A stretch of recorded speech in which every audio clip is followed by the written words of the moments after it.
Dalawang dekada mula sa kanilang dikit na runner-up finish, tuluyan ang napasakamay ng Jose Rizal University Heavy Bombers ang kanilang kauna-unahang Phil-Oil Eco-Oil Preseason Cup title matapos walisin ang San Beda Red Lions sa finals.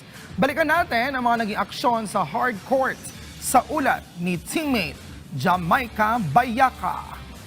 2 years ago and won the championship. Outside shot, Chris Sevilla scores. Tinapos ng Jose Rizal University Heavy Bombers ang misyon para makumpleto ang series sweep at maiuwi ang kanilang unang Phil-Oil Preseason Cup title matapos walisin sa 74-67 na panalo ang San Beda Red Lions sa Game 2 ng Best of 3 Finals sa Playtime Phil-Oil Center sa San Juan City. Nanguna si Lawrence Mangubat sa opensiba matapos magtala ng 27 points, 3 rebounds at 3 assists na siya ring sumelyo sa panalo sa pamamagitan ng dalawang crucial na free throw sa huling 10.5 seconds ng laro. Dahil sa kanyang matatag na paglalaro sa buong torneo, itinanghal rin siyang bilang most valuable player. Malaki rin ang naging papel ni Chris Sevilla na nagtala ng 8 puntos, 8 rebounds at 5 assists kabilang ang mga crucial na block sa huling minuto. Nagbigay rin ng mahalagang ambag sina Hamir Eligado, Stephen Garupil at Alan Laurenaria sa balanseng atake ng JRU. First, yung mindset ko lang, ayaw ko matalo din lang. Ayaw ko matalo every possession. Possession at a time lang kami lagi. Lahat kami, sa mga sinasabi ng coaches, sinusunod namin, sineseryoso lang namin lagi yung mga tinuturo nila. Yun, tinarbaho namin.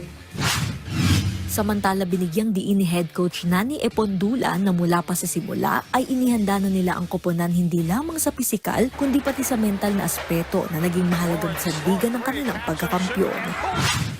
Mentally, na-ready naman namin sila.